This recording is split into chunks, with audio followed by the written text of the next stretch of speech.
But before I do that, I'll run through some brief, I'll try to keep it brief, Zoom protocols. I'm sure you'll all be familiar with them now, but just for anyone who hasn't joined any of these calls before. So in the first instance, to keep it brief and to cover as many questions as possible, Alistair will probably be asking most of the questions. But if you are called on, please make sure you mute yourself when you're not speaking and after you have spoken. If you do speak, introduce yourself and then pass back to the chair after you've finished speaking. My slide does not seem to be working, never mind. So the other thing is you are very welcome to use the chat though.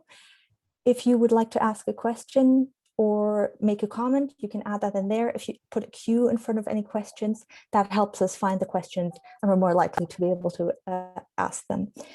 And then troubleshooting, if your connection fails, just give it a couple seconds, it should reboot. If it doesn't, just click on the link again and we'll let you back into the call.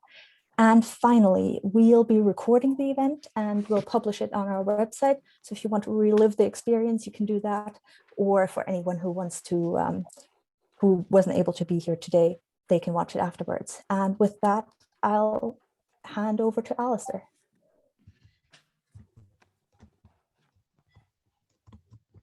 Thanks very much, Marie.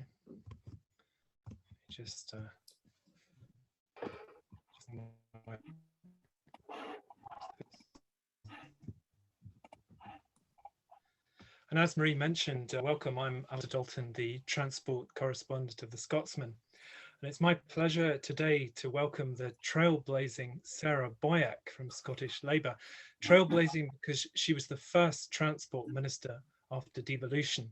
But I'm sorry to say only one of two women to have held that role, along with her successor and party colleague, Wendy Alexander. Now, Sarah was transport minister from 1999 to 2001. It was the era of radical proposals such as congestion charging, workplace parking levies, both of which have come to nothing since. Although free bus travel for the over 60s and people with disabilities was introduced in 2006. Sarah's time in office was before I officially started covering transport, but I did come across this one story from Scotland on Sunday, which I'm going to put on the screen. I hope you can see. Boyack's tough new bid to get drivers on the buses, we reported in February 2000. Ministers are threatening to re-regulate Scottish bus services if operators fail to deliver improvements to entice drivers out of their cars. Sounds familiar? Sweet. Now, Sarah is a town planner by profession and worked for local authorities in London and Stirling, and then was a lecturer at Edinburgh College of Art prior to becoming an MSP in 1999. Following her initial 2 years in office and a spell on the back benches, she returned to the then Scottish Executive as Deputy Environment Minister in 2007. She's been an MSP since the re-establishment of the Scottish Parliament, other than for 3 years up to 2019, when she took over the Lothian List seat vacated by party leader Kezia Dugdale, who had decided to step down. And Sarah is currently Scottish Labour's spokesperson for the environment, climate change and land reform.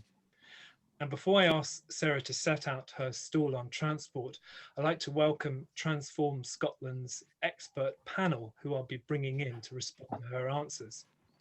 First of all, Julianne Robertson is Transform Scotland's chair and communications manager of Explore Dundee, the city's main bus operator, and she'll be covering buses and public transport. Paul Tetlaw, Transform Scotland's Policy Forum convener, will cover rail and road building. Suzanne Forup, coordinator of the Walk, Wheel, Cycle, Vote campaign and head of development Scotland Recycling UK, will cover those areas. And Roger Humphrey, a member of Transform Scotland's Policy Forum, will cover demand management and road pricing. So it's over to you, Sarah, to set out your transport priorities. So could you do that in a maximum of 5 minutes, and I'll set the timer so you'll hear the alarm when it's time to wind up. Thank you. Okay, I've turned mute off, so hopefully you can all hear me. It's brilliant to join you in what's going to be an election like no other. And for us as Scottish Labour, we think that the Parliament should be focusing on COVID recovery. And I think transport's got a key role to play in that. So thinking about how we rebuild our economy, people's jobs and new training opportunities, thinking about how we remobilise our NHS, but support people's wellbeing and mental health, and crucially tackling our climate change and the deep-rooted inequalities that COVID has laid bare. And so what I want to do is just try and do three things: reflect on where we were before the pandemic, discuss what's happened during the pandemic, and then say what our priorities have to be going forward. And when I was thinking about this, because I'm now our environment and climate change spokesperson, I was just looking at the numbers and just looking at how we're going in the wrong direction. Although more money going into the ScotRail franchise, for the first time in more than a decade, passenger numbers fell by 1.4% the year before the pandemic. We had 3 million cars licensed in Scotland, the highest ever, with ownership up 13% the previous decade and a 10% increase in vehicle kilometres travelled. A long-term reduction in bus usage. Even before the pandemic, journeys fell by 3.2% in 2019, but since 2011, a 16% fall. And then journeys to work, the ScotRail franchise, passenger numbers fell by 1.4% for the first time in the previous decade. And journeys to work, 30% of journeys to work by public transport are active travel, slightly lower than the last decade, but broadly staying around 30%, and cycling at just over 1%. So we've got the wrong mix in terms of how people are travelling. And transport is Scotland's most polluting sector. And pre-pandemic, almost no fall in emissions in the last 20 years, and it's 35% of our emissions, with cars making the biggest contribution. So we've got a huge amount to tackle. If we look at our infrastructure investment plan, heavily skewed towards high carbon expenditure. The pledge on active travel from the current SNP government was a real terms cut, not an investment. And although there's a pledge for 500 million for bus priority and infrastructure in 2019, by the end of next year, we'll have seen less than a tenth of that delivered. So we're not going in the right direction. And while emissions overall in Scotland have fallen by 45%, transport emissions are only 0.5% lower than in 1990. So during the pandemic, we saw huge change. While a lot of us were staying at home, there were still people working in our NHS and care sectors, on construction sites, all the shop workers keeping us going. People were using their cars. Understandably, a massive drop in people using public transport. On the upside, people staying at home or working from home, enjoying local walks, cycling for exercise. And it's been great seeing people out and about with kids on bikes. But we've got a huge transformation that's going to be required. Our towns and our city centres have been eerily quiet, but we've had lots of cars on our motorways. So I think coming out the pandemic, some huge challenges. The first one for me is making it feel safe for people to return to buses and trains, making it affordable, especially if we're going to be seeing people working from home more.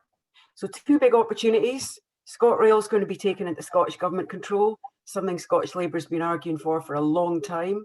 So we need to be looking at new rail infrastructure, accessible services, more action and affordability, and better links between bus and rail, or people driving or cycling towards rail, and more electrification of the network. We want to see the use of local councils who've now got powers from the 2019 Transport Act to own and run municipal bus companies, more investment in new routes, and more free bus travel. We'd go for the under 25s. That's still action that needs to be done. And we need to think about how we plan and invest in our communities, because research in Edinburgh showed that the new housing we've got doesn't have bus services or dedicated walking and cycling routes, showing that people were forced to buy cars to get to work and to get their kids to school. So in the next term of the Scottish Parliament, we have to deliver on the climate and nature emergencies, get people back to work, but give them opportunities not to have to drive to work, not to have to drive to work to shops, to get our buses and our trains remobilised, to get them moving again, and to make sure that we have opportunities for people to walk and cycle, whether it's to work, to school, to shops, to travel for enjoyment. Because remobilising our health service, we're also going to have to make sure that people's well-being and mental health recovers. And getting our transport policies and our investment right has a massive role to play in Scotland's recovery. So looking forward to hearing your questions today. I'll bet you I can't answer all of them, but I will give it my best shot. Thanks, Alistair. Thanks very much, Sarah. But it is unfortunately a rather depressing situation since you were Transport Minister. Very little progress on reducing traffic, on emissions and so forth. And that's what I keep writing when the annual statistics come out. So coming out of the pandemic and how we do that is crucial. So the first question is from Ian McCall of Pass for All, who asks, what will Labour do as we come out of the COVID-19 pandemic to lock in positive travel behaviour? Well, I think I finished towards the end talking about walking and cycling, people actually enjoying walking or cycling. So I was speaking to my colleague Colin Smith, and when we had the debate in Parliament and the announcement about the new investment in dedicated walking and cycling routes during the pandemic, I was really, really enthusiastic and demanded to speak to welcome it and say, this is good, can we do more of this? And he said, you've got to make sure this is not going to take money out of the long-term commitment of investing in walking and cycling routes. So I think that's a key issue going forward, is long-term investment, constant investment in dedicated walking and cycling routes, because there's clearly an appetite for it, but it's got to be safe. And I think that's going to have to be one of the big issues coming out the pandemic. People have got the appetite for this, but I think in terms of our health, more walking and cycling, given that so many people have been stuck in their homes. I mean, I don't know about others on the call, but if you work from home now, I don't even walk or cycle to work. I've got days where I'm spending 9 o'clock till 9 o'clock sitting in front of my computer. That is not healthy. So we're going to have to entice people out of their homes and make it safe for them again. That's not been the case for key workers who've had to keep going to work all the time, but trying to think about how we re-engineer our travel to work journeys as well, and to try and incorporate walking and cycling, whether it's access to buses or access to trains. I think we've got to, and maybe more public campaigning on it. That would be one thing to make it more encouraging for people, make it socially acceptable, and try and encourage people to do that. So a mix of infrastructure and encouragement has got to be the way forward for that, and remind people how much it's going to improve their health. Well, Sarah, thanks for that. And since you mentioned walking and cycling, the obvious person to get a response from is Suzanne Forup. Suzanne, what do you reckon to that? Thanks, fantastic. Sarah, I think probably the elephant in the room is always about how much money. Encouragement is great. I spend all day doing that in my day job, but really it's about enabling, isn't it? How are we going to enable that? I'm sure others are probably keen to hear about what you think about the balance of funding between sustainable and unsustainable forms of transport. The percentage of the transport budget for walking and cycling at the moment is about 3.3. I'd have to defer to spokes on that to produce all our sector statistics, but even with the increase, it's still around 3% of the transport budget. What would be your thoughts on increasing that to ensure that we can actually enable people to walk, wheel and cycle safely? Yeah, well, I am not, we haven't launched the manifesto yet, so I'm not allowed to announce what's going to be in the manifesto. But I think there's two things here. One is that to increase the investment on cycling and walking infrastructure over time, I think it's got to be critical. One of the challenges is going to be which of the routes that have had additional investment for temporary routes, which are those ones do we keep for the long term, and how do we make them good quality routes? I can't be alone having tried out some routes locally where there's still cars parked in the new cycle route. So you've got the worst of all worlds, because cars think you're in a special safe space, and then you're shooting in and out of the main road, which is bad for cyclists, but it's also bad for car drivers. You suddenly see cyclists popping out in front of them. So there's something about making those new routes effective and safe.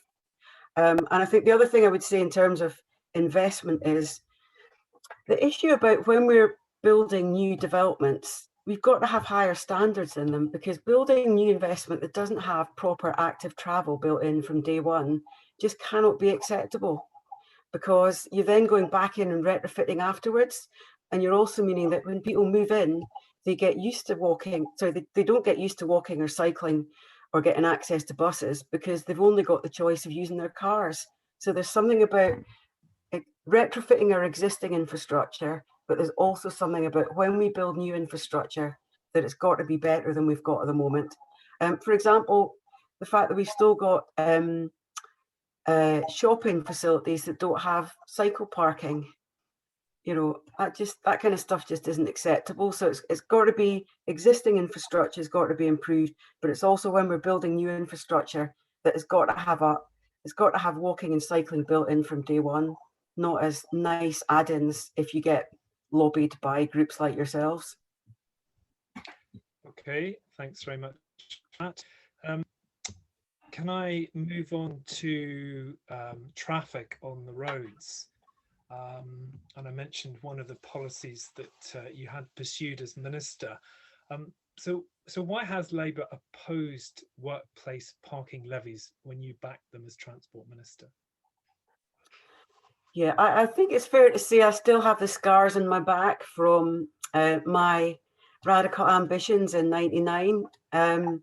And in talking to colleagues when I returned to the Scottish Parliament, if I talk to my colleagues in Edinburgh, the council in Edinburgh is actually quite keen to see workplace parking levies, but they want to see the emphasis put on the payments should be by the companies in terms of workplace parking, not the actual car drivers. When I talk to my colleagues from across the country, the point goes back to where we were in 2000, in 99 and 2000, is that for a lot of people, they still don't actually have a choice for public transport. So we're still talking a lot of key routes into our main cities where you don't have decent bus or train routes. So it seems to me the win-win has to be to put the investment into rail and bus infrastructure. And that's why I mentioned that in my opening comments, because when you tell people that they can't use their cars and you don't have an alternative for them, you just get a rebellion on your hands. So when you look at Edinburgh, the investment in the city in terms of buses, more on cycling, you can see there's been some investment there, but we haven't had the big rail infrastructure investment in and out the city. And when the beautiful new Forth Road Bridge closes because of icicles every now and again, you can see that people can't get trains for certain types of work purposes because the trains aren't early enough in the morning. So there's something about you have to get the better alternatives in place.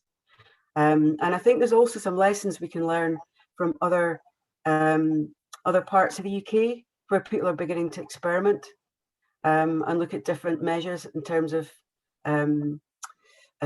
emissions zones. So I think there's work in progress here. But when I arrived back in Parliament in 2019, that was the thing that struck me. For a lot of my colleagues who represent constituents, they still don't have the good public transport alternatives, and they're not affordable. And that's something we've really got to fix in the next Parliament. If I could bring in Roger Humphrey to respond to that. Roger, what would you make of that? Is there sufficient public transport in place to justify workplace parking levies? Well, I mean, the first thing I would say is that my understanding of the workplace parking levy bill was to essentially push that decision as to whether it happens from Holyrood down to the local authority level. So at the moment, Holyrood has the power to do that, and it was essentially giving that power to local authorities.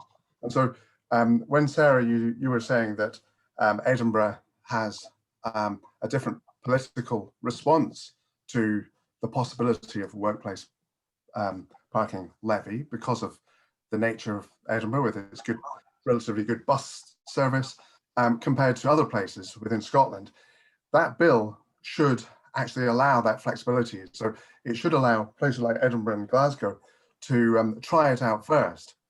And I think we have to be bold. You know, we've not been bold enough for the last 20 years, and Sarah outlined that with the figures that she presented right at the beginning, because we've essentially stayed still or gone backwards on various of the transport metrics. Being bold means yes, charging, and yes, investing, and we just have to go for it. And I don't think we can say we've got to wait one for the other. We just have to do them. So I think the first thing that I'd like a response to is just whether I'm correct or not in thinking that the workplace parking levy was essentially a devolution of power to the local authority level, and therefore it would allow local variation in its implementation. Yeah, absolutely. That's why I was using the Edinburgh example, because Edinburgh Council is an SNP Labour council, and that was in, I think, our manifesto for the last council elections in 2017. But if you look at the rest of the country, there isn't the same appetite for it, I don't think. But you were asking me why my Labour colleagues aren't so supportive, and I'm giving the experience that when I talk to people in Edinburgh, there is a different perspective than when I talk to people in West Lothian and Mid Lothian and East Lothian. And I think that sums up the challenge we've got of the journeys that people have to make. So, I think you talked about the infrastructure we need. So things like the Borders Railway, which was a really big deal getting that, and that's not my achievement. I kept the policy I kept the proposal on the table, but I didn't give it the approval to actually the green light on it. But I was strongly supportive of it. But it doesn't have the capacity it needs. It doesn't have all the rail stops that we'd encourage people in. And there have to be more links, I think, particularly in rail infrastructure, where people who are in rural communities or in towns that don't have rail links, that can drive to the nearest railway station and then hop on the train, or buses that link into the rail network. And I think we need to see more of that. And when the numbers on car driving are stark. And I think particularly in the next 5 years, getting people to use trains and buses again, we're going to have to really persuade them. So they're going to have to be incentivized. And that's why I would go for the incentives first. It doesn't mean you don't do the big rail infrastructure and support for the bus industry, but we're going to have to think over the next year to 2 years, as people go back to work, how do we give them alternatives to get out of their cars? And that's going to be where this discussion has got to be, I think. A couple of people have picked up on that and saying the debate seems to be framed around incentives and carrots as far as trying to encourage people out of their cars. But should there not be more complementary sticks to force them? That was from Donald Naylor. And Dave Defer from Spokes is asking, how brave are you going to be on this and tackling these politically difficult measures to prevent any further sort of traffic expansion?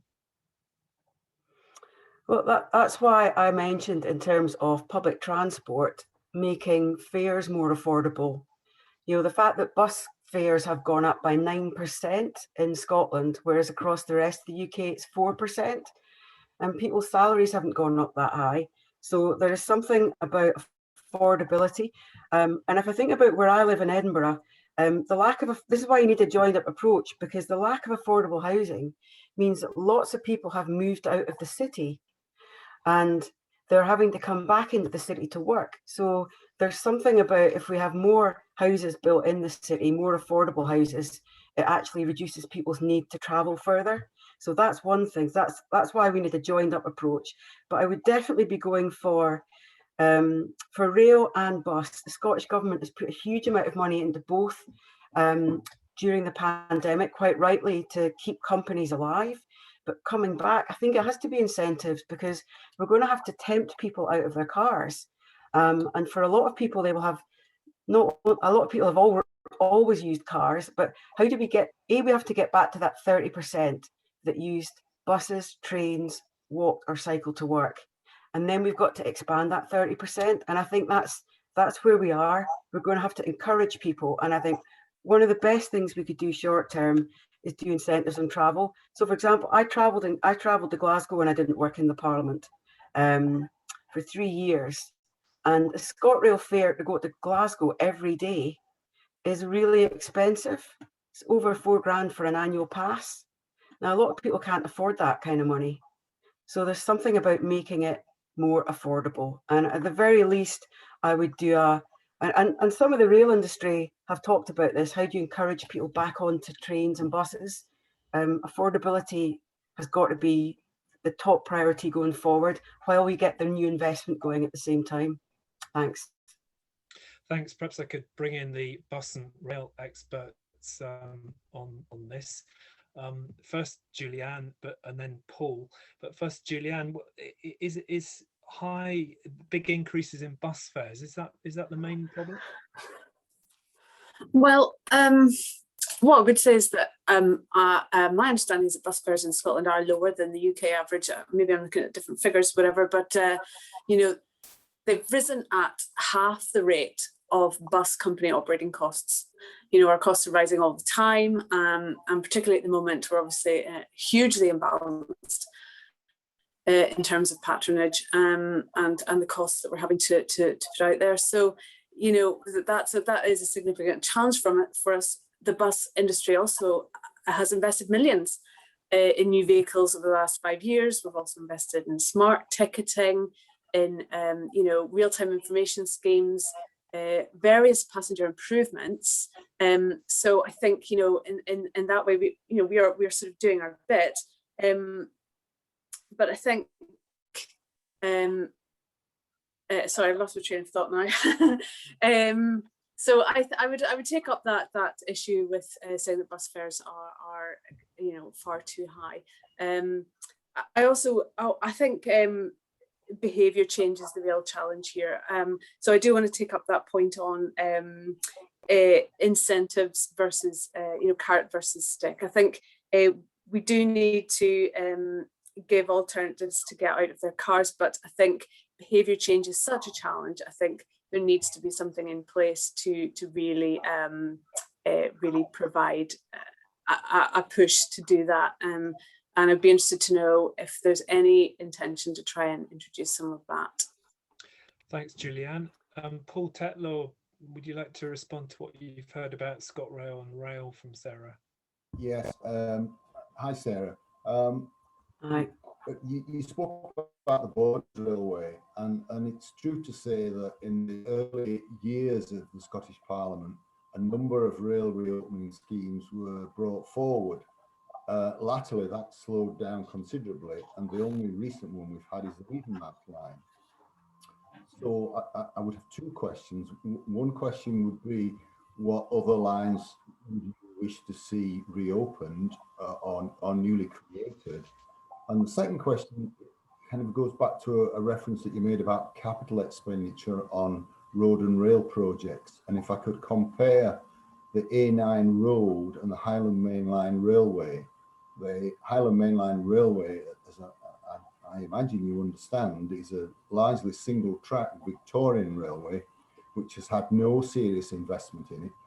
In contrast, the A9 road is having £3 billion spent on it.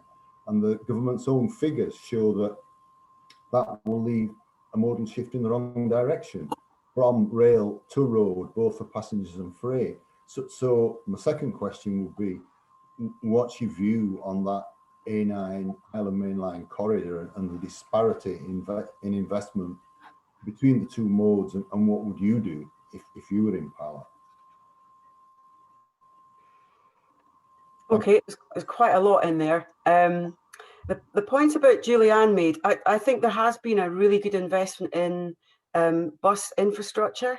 I would like to see more of it, though, you know, in terms of bus priority in our towns and cities so that buses don't get stuck in congestion. That's an obvious benefit, and that often benefits cyclists as well. So I'd be looking for that on the ground. But in terms of the comments you made, there have been big improvements, and that's where I go back to my first point about marketing.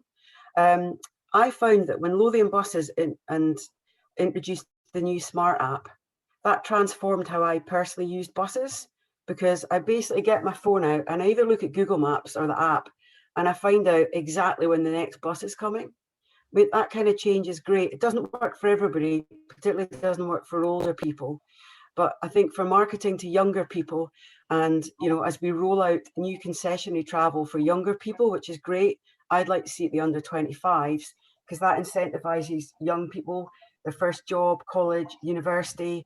It's affordable for people on low incomes. It gets people into the habit of using buses, and it also means the bus companies get the money for it as well. So it's a win-win for everybody. So I would, coming out the pandemic, I would be marketing that kind of stuff to make it more attractive. I think you still need more support for new vehicles, and I'd make the link of using Alexander Dennis and Falkirk in terms of, if we are converting our bus vehicles, we're potentially creating new jobs in Scotland. So that's part of your Green New Deal: new jobs, new training, new transport infrastructure. I would like to see that in the rail side as well, looking at what could be done to support railway capacity in Scotland in terms of new build there. So it's partly selling buses to people again and making them attractive. I don't think twice about using buses in Edinburgh, but see, when I did the job of being Labour's local government spokesperson for the last couple of years, really interesting talking to colleagues across the country in different local areas about the lack of buses there are for lots of key journeys. So I think ramping up, and that's why I'm keen to see local councils involved in this more, and more regional planning. I just got CESTRANS sent me a consultation leaflet yesterday saying, what do I think about the Lothians? And for me, sure, there's lots of bus routes I'm keen to see saved in Edinburgh, but the key for me is, how do we get Lothian bus in with more access to West, Mid and East Lothian, and more buses generally? That's got to be a key priority. In terms of the comments Paul made, yeah, you see, I totally agree with you. It's like we did lots of rail infrastructure in the first Parliament, and then it was like, tick the box, we've done rail, move on. And if you think about it, improving the Borders Railway, both in terms of capacity, stations and length, is an obvious bit of unfinished business. Stirling to Alloa, I've seen discussions recently in the last few weeks about Stirling, Alloa, Dunfermline being back on the agenda again. Some of it's rail capacity in terms of single track, but some of it is new stations as well in different parts of the country. And I think looking at regional transport planning in the next Parliament has got to be critical, because if we're just looking at within council areas, you don't pick up the regional issue, and that means that we're not looking at rail and longer bus journeys in the same way. So I think there's something about planning that has to go back to first principles, and then you actually start putting the infrastructure in place.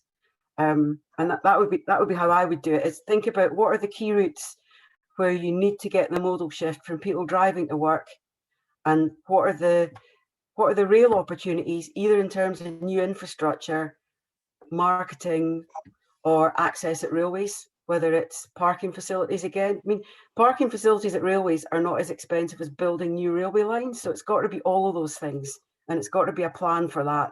And I just don't think we have that at all at the moment. Okay.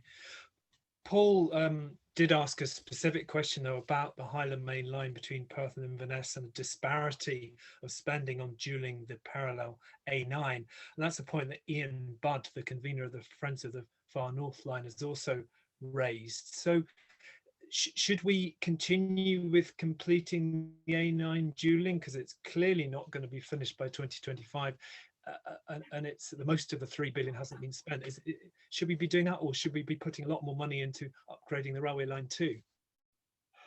I think what we need is a proper review in the next Parliament that actually looks at what the choices are in public transport infrastructure, because as I understand it, railway choices are not on that agenda.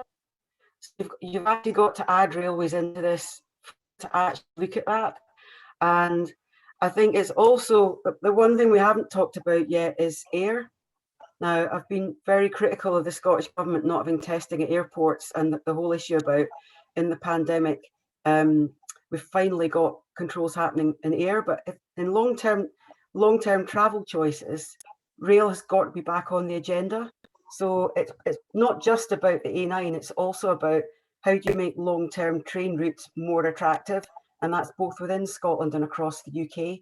And if we're going back to the transport emissions, that's got to be part of the agenda, because where we're at the moment is we're looking at 75% reductions over the next decade in our CO2 emissions.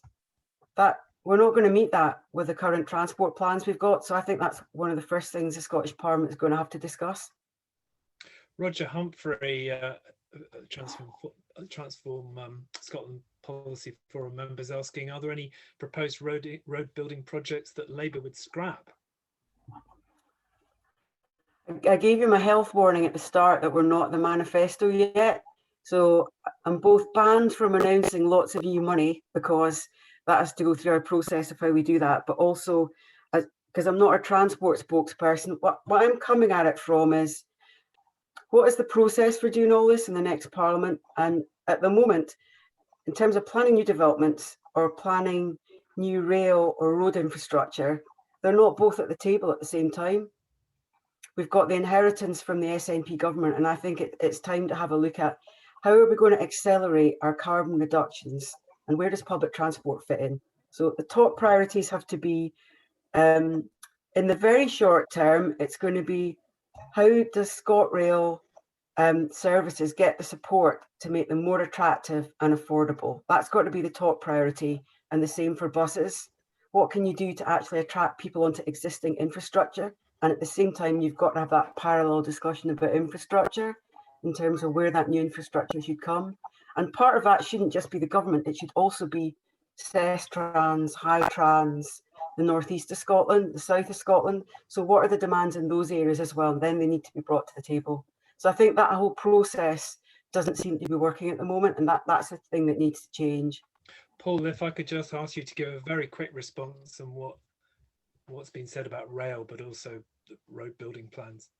Yeah, I just think these things were analysed. I mean, we had a strategic transport projects review, and in that investment in the rail came as a high priority, investment in the Highland Main Line railway line. But the government of the time, beyond that priority list that they had, the minister, I know who it was, but I won't name him, changed that priority and said, no, we're going to spend the money on dualling the A9 instead. We're going to spend the money on dualling the A96. So I think the point Ian's trying to make as well, these assessments have been made, but government ministers intervened and changed those priorities. Because it's very clear that government policy documents say we want to make rail quicker than a car between our cities, but that's just not happening. Thanks. I want to move on to buses. There's a question from Andrew Nisbet on how buses are controlled, and this sort of harks back to that story that I wrote 21 years ago about your plans to regulate buses. He's asking, given that two Labour MSPs have in previous sessions of Parliament raised private members' bills to introduce a bus franchising system in Scotland, does Labour support the proposal from the Liberal Democrats to revitalise regional transport partnerships and give them similar powers to those enjoyed by the Mayor of London? Yeah, well, if I was allowed to go back in time, there's a lot of things I would have done differently, and one of them would have been in the first transport bill, make the bus commissioning system that we outlined then actually usable, because I think what I put in place was a 300-page document for how local authorities could work with the bus companies, and it was just too complicated and nobody ever used it. So there's a lot you can learn from what happens in London, I think Manchester, and also Gateshead in Newcastle. And I think it's double-sided. Firstly, it's regulations locally, but it's also empowering our councils, because in the 2019 Act, we've now got bus powers that mean that local authorities can actually either work with private companies or set up cooperative bus companies, local bus companies that could actually deliver new services. And there's quite an appetite amongst my colleagues for investment in local communities, using procurement differently. And I think engaging local authorities in this is absolutely crucial, and it needs both every individual local authority, but also doing it on a more regional basis as well. And that's why using the CESTRANS or the HITRANS approach is actually critical. And if you look at how successful Glasgow was historically in terms of the rail and the underground network, that was fantastic.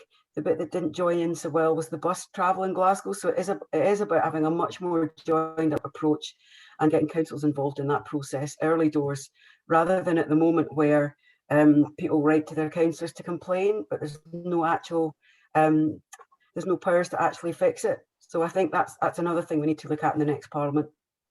This is a bit of a perennial from Labour. Various others have tried to introduce legislation, including Ian Gray, over the years. Now I'm kind of anticipating what Julianne's going to say, but over to you anyway, Julianne, for a response to that. Yeah, sure. Do you know what? I think you're right. Different systems work in different places. There are, things that work in London and Manchester and Edinburgh, in fact, that means that they can have a really successful and a well-developed and sustainable transport system, and that's great. I think, though, there is no one size fits all. I don't think that is what you're saying at all either. But in many ways, though, it's irrelevant. I think because of that, because there are different ways to run a bus operation successfully, and I think if we can achieve what's necessary with the I think we can achieve what's necessary with the existing powers that we've got and with the partnerships that do exist currently. For example, in Dundee, we're making great gains in developing plans for bus priority and for the network in Dundee and the surrounding area, with the relationships we've had for several years with the local authorities and with our partners and our peers in the industry. So, if councils want to take on and run a bus network and it's going to make it successful and it's going to make it really viable and offer a great service for customers, then great, do it. I worry that it would be a distraction to go about setting this up for some areas if in fact what is needed to be done can already be achieved with the partnerships in place. And that's, I think, is the case certainly where I am, and maybe for other areas too. So I feel I worry it would be a distraction, that is all, from the real issues at hand, which are really, as you have said, pointed out, reducing congestion, encouraging modal shift, really working on getting down to net zero and tackling the really serious air quality issues. Those are the real issues, not who is in charge of running the companies, I think.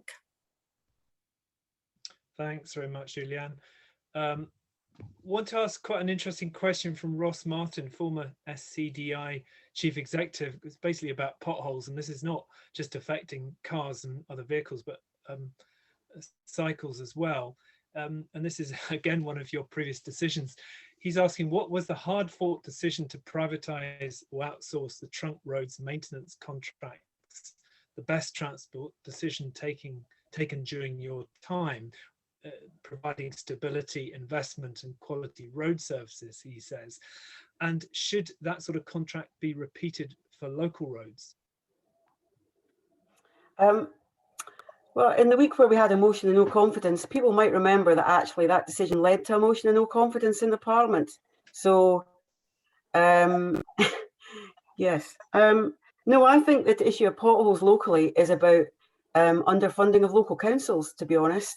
When I did the local government brief, non-ring-fenced expenditure was cut by £937 million. And what did that impact on? Local communities and road maintenance and road quality, or pavement quality. So for me, there's a huge backlog of road repairs in our own local communities. I have had 2 bike accidents in the last year when I've hit a pothole, and I think for a while the Evening News had a pothole reporter. Pothole Pete. This is Pothole Pete. It's across the country, and it's long-term underinvestment in local councils. So no, I'd go back to the local authorities and enable them to actually get on with this maintenance work, because it impacts on buses, it impacts on cars, and it impacts on cyclists. And it's not about building new roads, it's about making the existing ones you've got of sufficient quality that they are safe for users. And as we roll out more dedicated cycle routes are usually on the edge of your roads, and that's where some of the worst quality of the roads are, where you've got mixes of drains and potholes. So that is something that's got to be addressed. But again, I go back to funding our councils properly for it, because you've now got a backlog of problems. Suzanne, as Sarah's mentioned, cyclists have a real problem with, or potholes are a major problem for cyclists. But we mustn't forget that potholes can also happen equally dangerously on pavements, affecting pedestrians and people wheeling. So is it just a case of not enough funding for local authorities, or is it a priorities issue? Well, it's both, isn't it? Because I mentioned pavements earlier, because poor quality pavements, they can be bad if somebody's in a wheelchair, but also if somebody's blind or partially sighted. That's a major problem for a lot of people. And even during winter, making sure, there was a big issue in Edinburgh, for example, that a lot of our pavements weren't getting proper treatment to get rid of the ice. So there's something about making sure that walking and cycling is prioritised. And that's partly a political priority that's needed, but it also goes back to councils having the cash, because they're making some horrific decisions at the moment in terms of cuts they've got to make. And I think at the moment, when I said my opening remarks, what was happening before the pandemic, what happened in the pandemic, and what do we do next? I do go back to one of the lessons of people walking and cycling more, is that you need that infrastructure looked after, and it is at a local level. So it's making sure the funding is available locally as well. And the comment you're making in there, Suzanne, absolutely, it's a gendered issue. More women are likely to walk, less women own cars. And if you think about the issue of economics during the pandemic, women have particularly lost out during the pandemic. So I go back to the affordability issue again, about making sure that buses and trains are affordable. That is a gendered issue as well. So there's something about, there's opportunities here to get this right. And I think I don't want to invite you all to write to me, because I've got about 300 unanswered emails in my main box at the moment for really good campaigns I'm happy to support. But there is something about maybe targeting, and I'm telling you stuff you already know, but there's something about targeting both sitting and new candidates to get them aware of some of these issues, because not all candidates will have thought of these issues. And I think it's really important that we try and get these issues up the agenda for this election.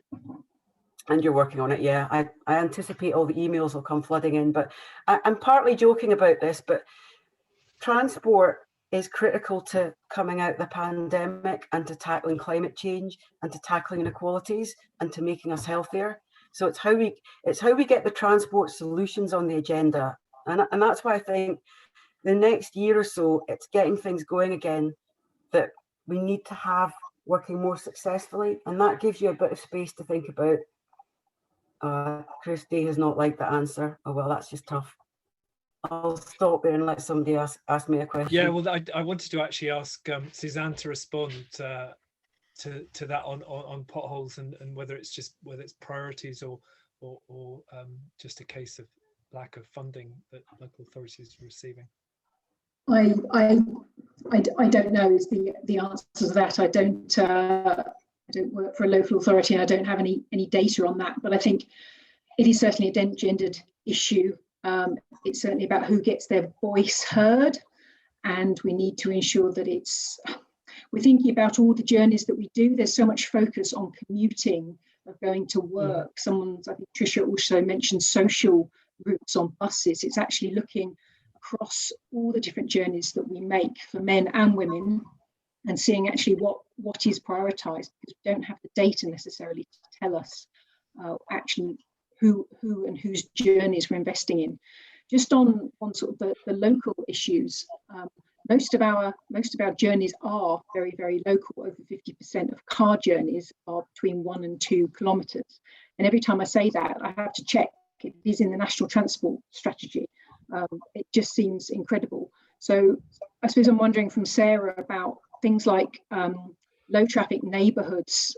In some areas they have been divisive, but if we sort out those local journeys, if we reduce the car dominance on our streets, that might encourage people not to buy that second car or the third car in some rural areas like mine. How are we going to tackle those local journeys? What can we actually do? And encouragement's fantastic. We've talked a lot about the carrots, but are there any sticks that you've got in mind? I suspect you probably can't show them to us right now, but is that in your mind as well in terms of policy? Well, the thing that I chopped out my speech because I was going on too long at the start was thinking about how we remake our town centres. During the pandemic, a lot of people have made a lot more use of local shops. So there's something about those shorter journeys, but also about our town centres, getting people living in our town centres again. I don't know if you've clocked that the numbers of retail jobs lost has been absolutely massive. So another shift might be in terms of people ordering online. A lot of people have shifted to that. So there's something about how we keep our town centres alive and try and populate them with new housing opportunities. And again, that means that you've got coming back to the 20-minute neighbourhood so that we make things accessible for people. And that could be 20-mile-an-hour zones. It could be more cycle and walking opportunities. And it's about local services again. And thinking about how do we make it easy for people to use buses. So, you know, for young people, getting free bus services is a win-win for the bus companies because they get paid for it and then they get new bus passengers potentially for the future. So I think they'd be the kind of things I'd be focusing on in terms of thinking about what you could make the practical changes fast. Thanks very much for that, Sarah. And I'm afraid we are running right out of time. So just wanted to reflect a wee bit of what we've heard. But first of all, thank you so much for our expert panelists, Julianne, Paul, Suzanne and Roger. And also thank you, Sarah, for fielding those questions. Intriguing just hearing you talking about the scars on your back from your time in ministerial office 2 decades ago and how things could have been done differently. And also perhaps frustrating for the audience that the manifesto isn't out, so you've been relatively circumspect in what you've been able to say, but you have talked in more detail about many other areas. So thanks very much, Sarah Boyack, and I'm going to hand back to Marie. Yes, thank you, Alistair. Well, we did expect that hearing from the former transport minister about 20 years on who both introduced the legislation on road pricing, but also gave the go-ahead on the M74 Northern Extension, would make for a really interesting discussion. And I think that has certainly been borne out. We've heard about public transport today, walking, wheeling, cycling in the context of planning for towns and cities. And it's been really interesting to hear how this has also been framed around carrots and sticks, and just looking through the comments and also from our own position at Transform, it seems that there certainly is an appetite for some bolder action on the stick side of things. So that's certainly something that I think we are taking away from this discussion. So thank you everyone for submitting your questions, for participating in this discussion. Thank you very much to Sarah Boyack for joining us today, for responding to all of our questions. And thank you to Alistair Dalton for chairing this event, and of course also to the expert panel for all of your contributions. The next event will be on Friday, the 9th of April at the same time with Alison Johnston from the Scottish Greens. And that will be followed by the last event, which will be on the 23rd of April with the SNP with Michael Matheson. So hope to see many of you there again. The recording will be uploaded to our website, so you can look anything up there again. Thank you again to everybody who was here today. And thank you very much to Sarah. Thank you.